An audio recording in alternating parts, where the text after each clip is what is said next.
नमस्ते मित्रों, आरफ हिंदी ज्ञान चैनल में आप लोगों का हार्दिक स्वागत है। मैं डॉक्टर आयात सर। तो जैसा कि हम लोग जानते हैं, पिछली कक्षा में जो आपको पढ़ाने का काम किया गया था उसमें श्रवण दृश्य सहायक सामग्री था और हमारे शिक्षण विधि में श्रवण और दृश्य सहायक सामग्री का क्या उपयोगिता है। इसके बाद एक टॉपिक थी लेखन कौशल पर चर्चा करने का काम किया गया था।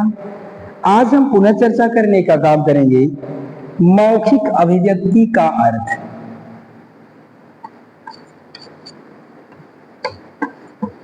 मौखिक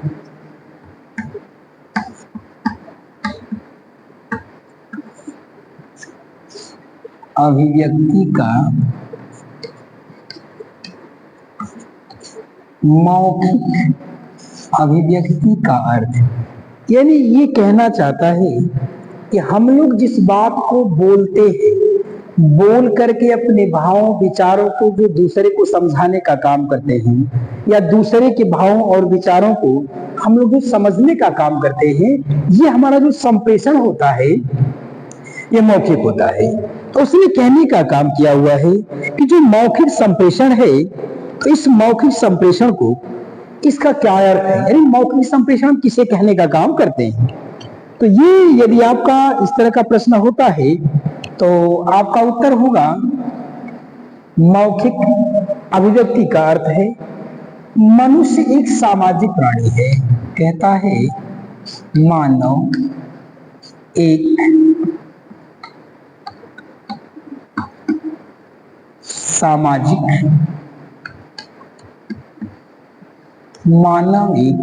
सामाजिक प्राणी है, एकांतवासी साधक नहीं।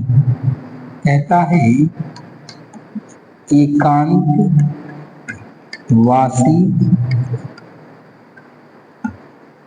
साधक नहीं।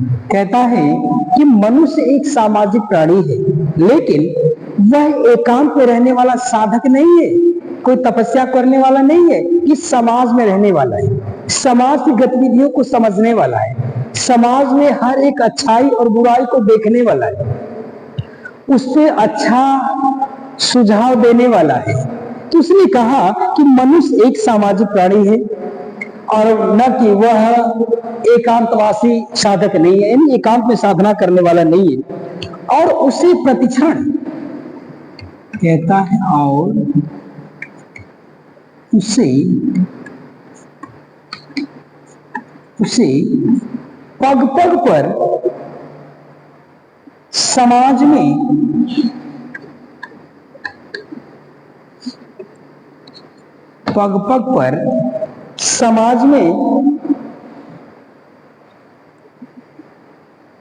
अपनी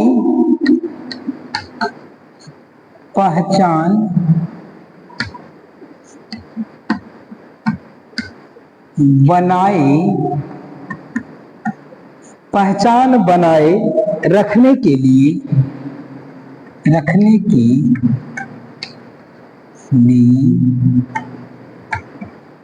सभी कहता है पहचान बनाए रखने के लिए सभी प्रकार का व्यवहार करता है, सभी प्रकार का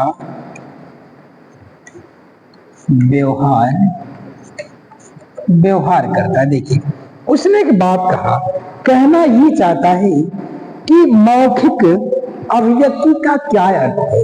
यानी हम लोग जो मौखिक अभिव्यक्ति जो बोल बोल के अपनी प्रस्तुति को देने का काम करते, इसका क्या अर्थ है, इसका क्या मतलब है। इसने बताने का ये कोशिश करने का काम किया। कहता है कि मानव एक सामाजिक प्राणी है, यानी मनुष्य क्या है, समाज में रहने वाला एक प्रकार का प्राणी है, न कि वह एकांत में साधना करने वाला साधक। कहता समाज में रहने वाला है वह, बल्कि एकांत में रहने वाला नहीं है, वह साधक नहीं है, वह मनुष्य एक सामाजिक प्राणी है। कहता और उसे हर पल, हर एक क्षण, हर एक समय, पग पग पर, पल पल पर उसे समाज में अपनी पहचान बनाए रखने के लिए वह अपने व्यवहार का प्रयोग करता है। यानी ये कहना चाहता है वह अपने व्यवहार का प्रयोग करता है और उस व्यवहार से उसको पहचानने का काम किया जाता है। यानी उसने ये कहने का काम किया है कि मनुष्य अपनी पहचान अपने व्यवहार से बनाए रखने का काम किया हुआ है। मानव एक सामाजिक प्राणी है, समाज में रहता है, समाज में उसकी आवश्यकता हर एक क्षण उसकी आवश्यकता समाज में पड़ने का काम करती है। अपनी बात, व्यवहार इत्यादि प्रकार की चीजों को समाज से पूर्ति करने का काम करता है और अपनी बात समाज के सामने प्रस्तुत करता है और समाज की बात ग्रहण करने का काम करता है, और न कि वह एकांत साधक है या एकांत में एक निष्ठ भाव से एक स्थान की साधना करने वाला नहीं है। इसलिए मानव क्या है, एक सामाजिक प्राणी है और समाज में रह करके अपनी बात को रखने का काम करता है। दूसरी बात कहता है अपनी जीविका को चलाने के लिए, अपनी जीविका को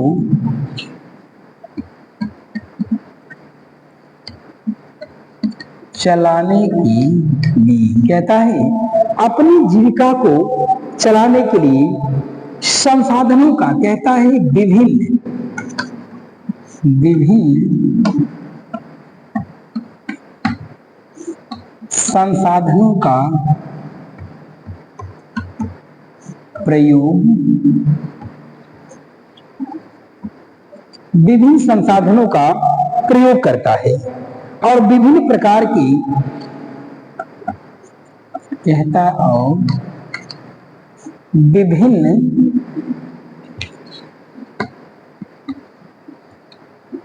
और विभिन्न प्रकार की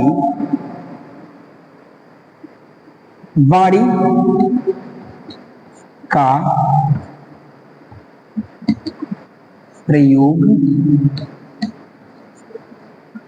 प्रयोग करता है। देखिए, दूसरी बात कहने का काम करता है कि जो मानव है, ये मानव अपनी जीविका, अपनी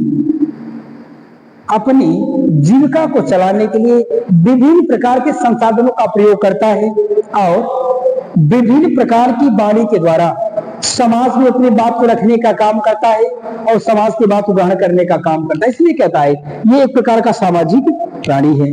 और तीसरी बात कहने का काम करता है, वह तीसरी बात कहता है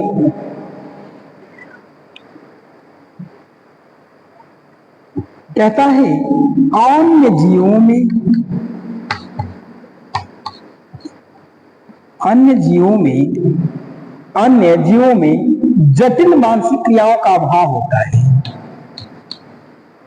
जटिल मानसिक क्रियाओं का अभाव रहता है। कहता है जटिल मानसिक क्रियाओं का अभाव रहता है। ये एक बात कहना ये चाहता है कि अन्य जीवों में जटिल मानसिक क्रिया, कहता है कि जो और भी जीव है, यानी दुनिया में, समाज में जो अन्य भी जीव हैं, उन जीवों में जटिल मानसिक क्रियाओं का अभाव, कहता उनमें मानसिक क्रियाएं उतना नहीं होती हैं जितना मनुष्य में होने का काम करता है। तो मानो हर जटिल से जटिल मानसिक क्रियाओं का वह समाधान ढूंढ लेने का काम करता है और वह अपनी वाणी के द्वारा समाज को बोल करके चीजों को समझाने और बताने का काम करता है। ये है मौखिक अभिव्यक्ति का अर्थ। दूसरी बात, ये तो रहा आपकी मौखिक अभिव्यक्ति का अर्थ।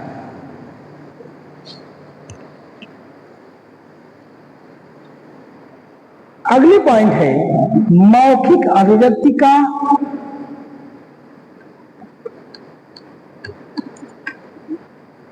मौखिक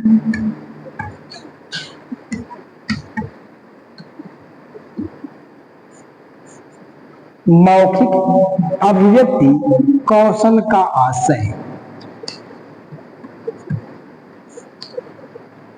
कौशल का आशय। कहता है कि जो मौखिक अभिव्यक्ति है, यानी हम जो बोल बोल करके चीजों को समझाने का काम करते हैं, अपनी बात व्यवहार इत्यादि दूसरे तक पहुंचाने का काम करते हैं, कहता है वह जो मौखिक अभिव्यक्ति का जो कौशल है, यानी जो कुशलता है, उसका क्या आशय, यानी अपनी वाणी के द्वारा, मौखिक वाणी द्वारा हम जो बोल करके कह करके समझाने का काम करते हैं, उस कौशल का क्या आशय है, उसका क्या अर्थ होने का काम करता है। यहां फिर वही बात कहने का काम करता है। कहता है जो कुछ बोलने का काम करता है, जो कहने का काम करता है, जो समाज की पीड़ा को महसूस करने का काम करता है, जो समाज में अपनी बात को मौखिक रूप से रखने का काम करता है, वह निश्चित रूप से सामाजिक प्राणी होगा। पुनः ये बात कहने का काम करता है कि मानव एक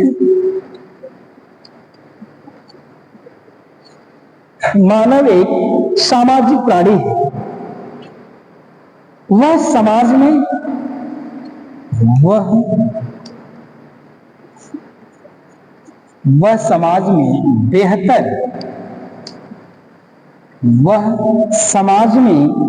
बेहतर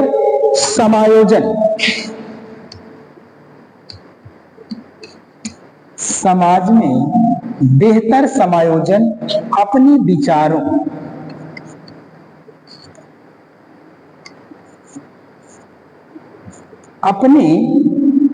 विचारों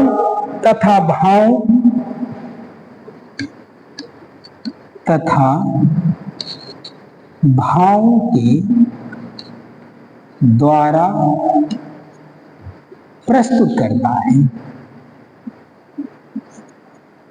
देखिए, कहता है ये जो मौखिक अभिव्यक्ति कौशल का जो आशय है, यानी उसका जो अर्थ है, यानी मौखिक अभिव्यक्ति जो है, उस मौखिक अभिव्यक्ति का जो अर्थ है, उसका जो आशय है, उसका जो सेंस है, वह कहना यह चाहता है कि निश्चित रूप में मनुष्य एक सामाजिक प्राणी तो है, और मानव एक सामाजिक प्राणी तो होने के नाते वह समाज में रहने का काम करता है, और समाज में रह करके बेहतर से बेहतर, अच्छा से अच्छा समायोजन अपने भाव, अपने विचारों के द्वारा समाज में प्रस्तुत करने का काम करता है। कहता है अपने भाव, अपने विचार के द्वारा वह मानव समाज में रह करके अपने भावों और विचारों के द्वारा समायोजन करने का काम करता है। कहता है और यह समायोजन, दूसरी बात कहता है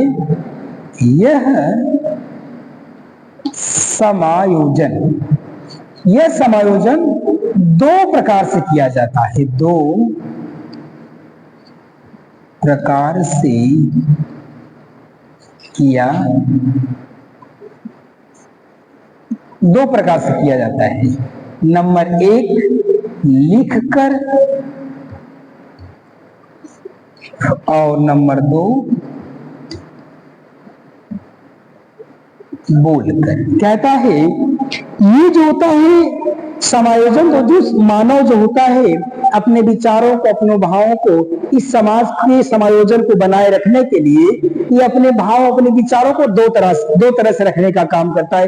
या तो वह समाज को लिख करके बताने का काम करेगा, या तो समाज में अपने भावों को, अपने विचारों को समाज को संयोजित करने के लिए, संगठित करने के लिए, इस समाज का एक नया ढांचा तैयार करने के लिए या तो वह लिख करके बातों को कहने का काम करेगा, या तो फिर वह मौखिक बातों को कहने का काम करेगा। दूसरी बात, अगली बात कहता है, ये एक प्रोफेसर हैं, प्रोफेसर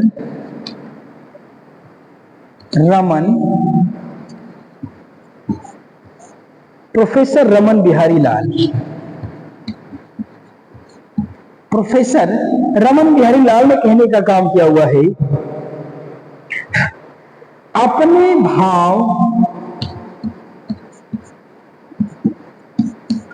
भाव विचार को, भाव विचार को मौखिक भाषा के माध्यम से, मौखिक भाषा के माध्यम से प्रस्तुत करना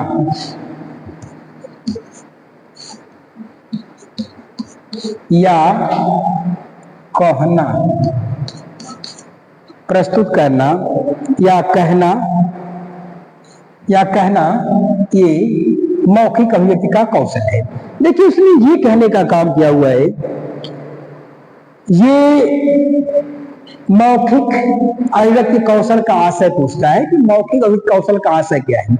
उसने कहने का काम किया हुआ है कि मानव जो है एक सामाजिक प्राणी है, समाज में रहता है और समाज में रह करके समाज के समायोजन को बनाए रखने के लिए वह अपने भाव और विचारों को, कहता है वह अपने भाव और विचारों के द्वारा वह मौखिक रूप से प्रस्तुत करने का काम करता है। कहता है समाज के समायोजन को बनाए रखने के लिए मनुष्य क्या करता है, वह भाव तथा विचार को प्रस्तुत करता है। दूसरी बात कहता है ये जो प्रस्तुति है, ये जो समाज में समायोजन है, जो मनुष्य सामाजिक प्राणी है, ये मानव में, मनुष्य में जो सामाजिक प्राणी मानव अगर है, यह मानव एक सामाजिक प्राणी है और वह अपने भावों को, अपने विचारों को इस समाज में प्रस्तुत करने का काम करता है। और इस प्रस्तुति के दो तरीके हैं, इसके दो प्रकार हैं, या तो वह लिखित प्रस्तुति करने का काम करेगा या तो वह मौखिक प्रस्तुति करने का, यानी प्रस्तुति करने के दो तरीके हैं या अभिव्यक्ति के दो तरीके हैं। एक तरीका है लिख करके और दूसरा तरीका है मौखिक। जैसे हम बोल रहे हैं मौखिक है, यदि मैं लिख रहा हूं ये लिखित है, तो लिख करके और बोल करके अपने भाव को प्रस्तुत करने का काम करता है। और अगली बात कहता है, एक प्रोफेसर रमन बिहारी लाल जी एक प्रोफेसर हैं, उन्होंने कहने का काम किया हुआ है कि मानव एक सामाजिक प्राणी है और समाज में रहता है, तो वह मनुष्य समाज में रह करके सामाजिक प्राणी होने के नाते अपने भावों को और अपने विचारों को, अपने भाव अपने विचार को मौखिक भाषा के माध्यम से प्रस्तुत करने का काम करता है। यानी रमन बिहारी बोस ने कहने का काम किया कि मानव अपने भाव को, अपने विचार को मौखिक भाषा में प्रस्तुत करने का काम करता है। ये रहा मौखिक अभिव्यक्ति का आशय। और अगला पॉइंट पुनः है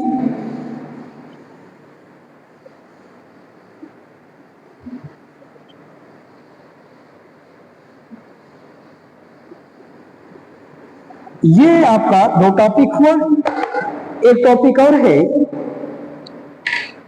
मौखिक भाव प्रकाशन। मौखिक भाव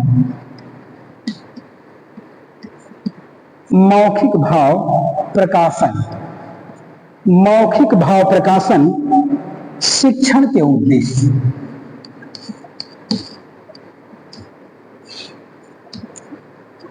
शिक्षण की उद्देश्य, यानी मौखिक भाव प्रकाशन शिक्षण के उद्देश्य। यदि इस तरह का चीज आपके सामने प्रस्तुत करें कि जो मौखिक भाव, यानी मौखिक बोल करके अपने भाव को प्रस्तुत करना, ये मौखिक भाव प्रकाशन होता है। तो कहता है वह जो मौखिक भाव प्रकाशन है, उस मौखिक भाव प्रकाशन का शिक्षण के क्या उद्देश्य, यानी शिक्षण में उसका कोई उद्देश्य है या नहीं। यदि ऐसा प्रश्न आपके सामने आए तो आपका उत्तर होगा बालकों का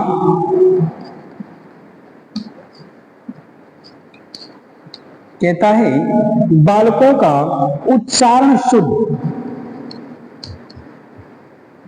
बालकों का उच्चारण शुद्ध एवं परिमार्जित, शुद्ध एवं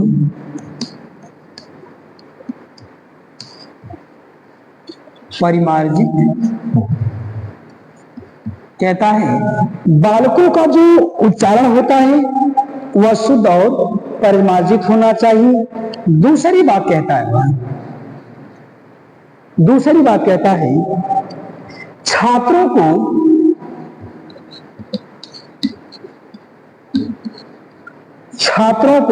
शुद्ध उच्चारण,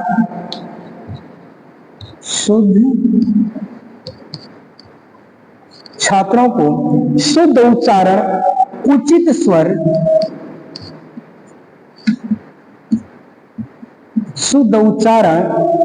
स्वर, उचित गति के साथ, उचित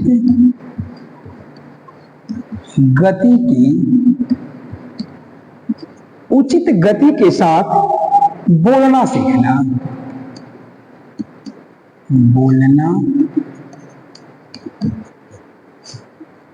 उचित गति के साथ बोलना सीखना।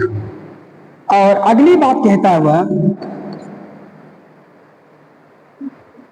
छात्र सरल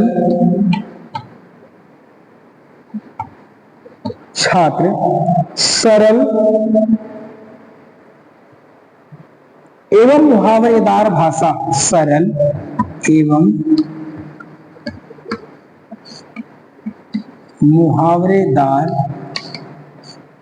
मुहावरेदार भाषा का प्रयोग करते हैं। मुहावरेदार भाषा का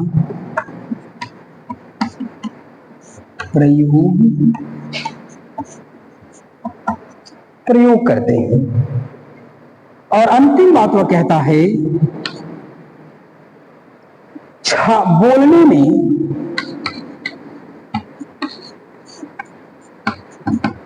बोलने में विराम चिन्हों का ध्यान रखना, विराम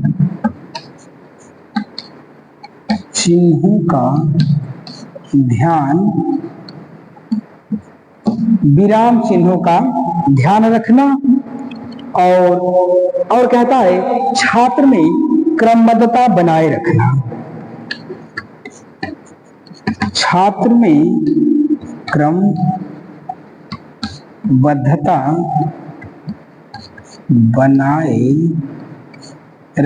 ये देखिए, यदि आपके समक्ष ऐसा कुछ प्रस्तुत हो जाए तो पूछ ले आपसे कि मौखिक भाव प्रकाशन, यानी हम अपनी बातों को जो मौखिक रूप से बोल करके प्रस्तुत करने का काम करते हैं, यही भाव, यानी मेरे अंदर क्या भाव है उसका भाव, उस भाव का प्रकाशन है प्रस्तुतिकरण। यानी उस भाव का प्रस्तुतिकरण मैं बोल करके जैसे भी करने का काम करता हूं तो उसका शिक्षण के क्या उद्देश्य है, यानी भाव प्रकाशन का शिक्षण में क्या उद्देश्य है।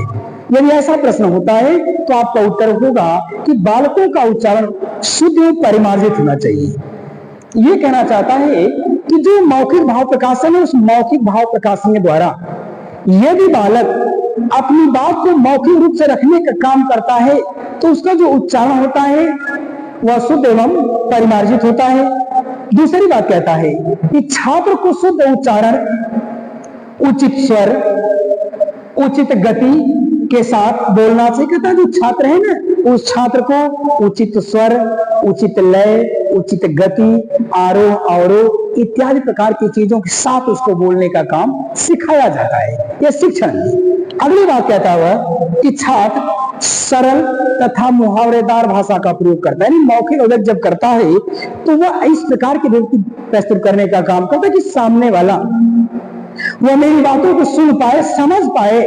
देखिए, आपकी बात कहना अलग चीज है, सुनाना अलग बात। जब तक लोग आपकी बात को समझ न जाएं तब तक आपकी बात सरल नहीं हो सकती। यहाँ पे ये कहना चाहे कि जो छात्र होता है वह सरल एवं मुहावरेदार भाषा का प्रयोग करते हैं। अगली बात कहता है बोलने में विराम चिन्हों का ध्यान रखना। कहता है कि जो भी कुछ बोला जाए कहाँ पे कौन सा विराम है, उस विराम चिन्ह का ध्यान रखा जाए। ऐसा नहीं है या बोलते समय एक धड़ल्ले बोलने का काम करिए, वहां पे पूर्ण विराम है कि अर्ध विराम है, प्रश्नवाचक, विस्मयबोधक, जो भी कुछ है, इन चीजों का अगर ध्यान न रखें, ये आपका सही नहीं होगा। तो कहता है कि मौखिक अभिव्यक्ति में इन सब सारी चीजों का ध्यान रखना अति महत्वपूर्ण रखने का काम करता है। अगली बात कहता है छात्र में क्रमबद्धता बनाए रखना, यानी छात्र है ना, उस छात्र के अंदर एक क्रमबद्धता होनी चाहिए कि किस क्रम में किस बात को कहने का काम करना है, ये उसके अंदर होना चाहिए। तो आज की कक्षा के लिए इतना ही। अगली कक्षा में पुनः मुलाकात होने का काम करेगी। तब तक के लिए धन्यवाद। जय भारती, जय विद्यार्थी।